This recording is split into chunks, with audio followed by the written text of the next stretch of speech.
सुदूर प्रदेशों से संपर्क पाठ का नाम है और एक कहानी में इसको बताया जा रहा है। अजय अपने वर्ग में शांत मुद्रा में सोच रहा था, तभी शिक्षक का वर्ग में प्रवेश होता है। उसने शिक्षक से सवाल किया, सर आपने हमें बताया था कि सम्राट अशोक के बाद उसका शासन साम्राज्य धीरे धीरे बिखर गया। नए राज्यों का उदय हुआ जिसमें कुछ की स्थापना विदेशी आक्रमणकारियों ने की। यह विदेशी कौन थे और कहां से आए थे?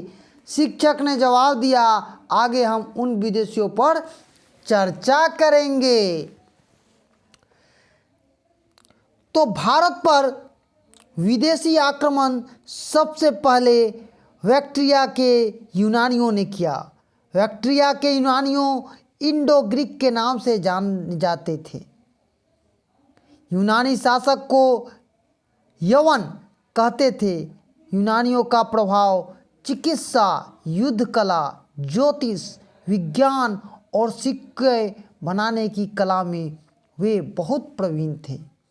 ये जो कलाएं थी उनमें यूनानियों का कोई जोर नहीं था। तो कौन कौन सी कला आती थी उनको? तो चिकित्सा, युद्ध, ज्योतिष, विज्ञान और सिक्के बनाने की कला यूनानियों को आती थी। तो भारतीय धर्म और दर्शन क्षेत्र से वे प्रभावित हुए और वहाँ की संस्कृति, कुछ यहाँ की संस्कृति, उन्हें सब मिलाकर एक नई संस्कृति का जन्म हुआ। और उसी चीज़ों को इस पाठ में कहा जा रहा है सुदूर प्रदेशों से संपर्क, मतलब दूर है और प्रदेश से उसका संपर्क हो रहा है। भारत में यूनानी शासक ज़्यादा दिनों तक टिक नहीं पाए। भारत में शाक राजा अपने को क्षत्रप कहते थे। उज्जैन के क्षत्रियों में रुद्रदामन महत्वपूर्ण राजा था। इसने सुदर्शन झील की मरम्मत अपने पैसे से करवाई थी। तो यवन के बाद कुषाणों ने आक्रमण किया। यवन जब चला गया तो कुषाण ने उन पर आक्रमण कर दिया और यूं ची कबीला कुषाणों की शाखा थी जिसके नेता कुजुल कडलफिसिस था। इसने काबुल और कश्मीर में अपनी सत्ता स्थापित की। यहाँ पर देखिए कनिष्क के समय भारतीय मानचित्र को यहाँ पर दर्शाया गया है। इसने काबुल और कश्मीर में अपनी सत्ता स्थापित की और इस वंश का शासक कनिष्क ने अफगानिस्तान से लेकर सिंध, बैक्ट्रिया, पार्थिया के प्रदेशों को अपने अधिकार में ले लिया। और एक नई वंश आया, उसने क्या किया? ये जो कनिष्क हैं ये पूरे क्षेत्रों को जीत लिया। मगध पर आक्रमण किया और अश्वघोष जो विद्वान पुरुष पौरुष पेशावर अपनी राजधानी में मिल गया। मौर्य साम्राज्य के बाद कनिष्क ने एक विशाल साम्राज्य की स्थापना की। उन्होंने क्या किया? तो अब मौर्य साम्राज्य के बाद कनिष्क ने एक विशाल साम्राज्य की स्थापना की। चीन को अपने अधीन में किया। सिल्क मार्ग पर भी अधिकार कनिष्क ने किया और पश्चिम एशिया, यूरोप के देशों के साथ साथ व्यापार होता था।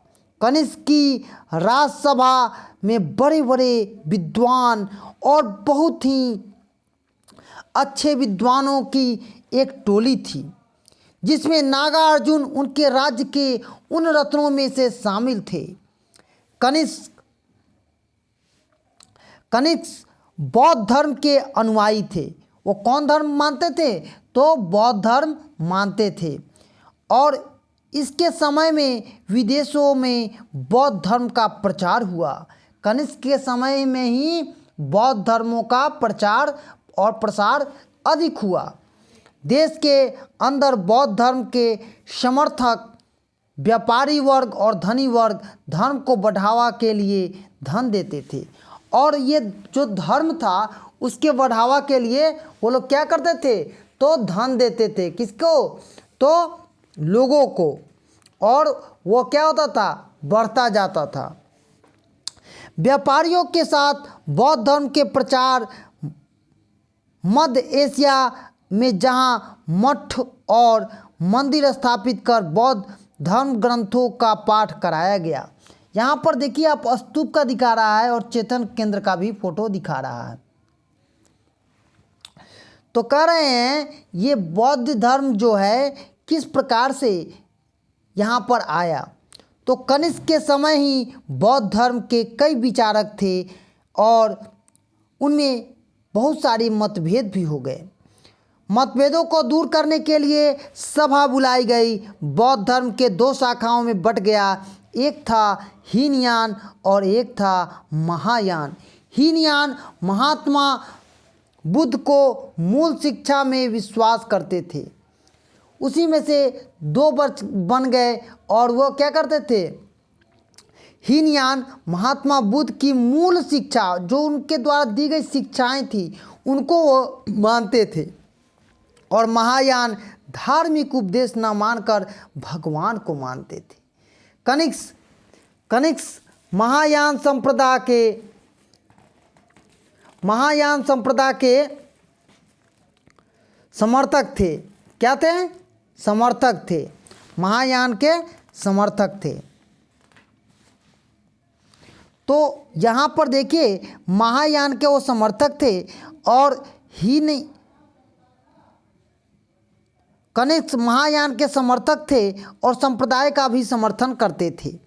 मत भारत, तिब्बत, चीन, जापान, अफगानिस्तान आदि प्रदेशों पर लोगों ने ग्रहण कर लिया और बौद्ध धर्म इस काल की कला का आधार स्तूप, गुहा, मंदिर और बौद्ध विहार गुफाओं के अंदर बौद्ध मंदिर के अवशेष मिले हैं। तो ये कहाँ मिले हैं, तो बौद्ध धर्म की इन काल की कलाओं का आधार स्तूप, गुहा, मंदिर और बौद्ध विहार गुफाओं के अंदर बौद्ध मंदिर के अवशेष प्राप्त हुए हैं। यहाँ पर आप आगे देखिए, पश्चिम भारत में कार्ल, अजंता और एलोरा, यहाँ पर अमरावती स्तूप भी दिखाया गया है। यहाँ पर गुफाओं के अवशेष हैं।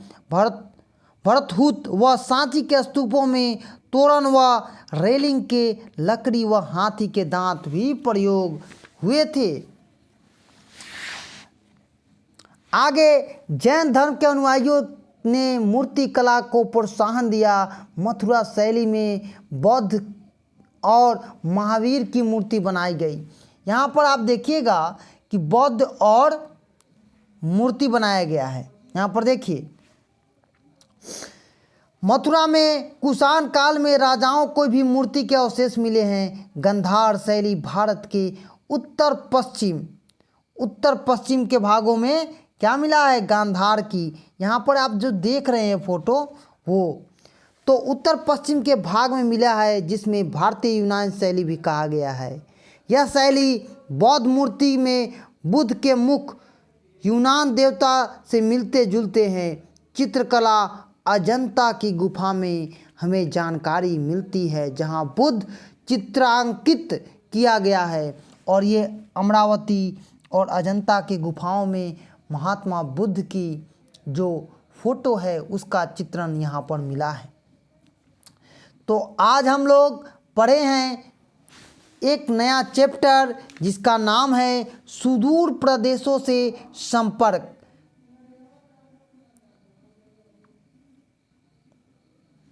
धन्यवाद।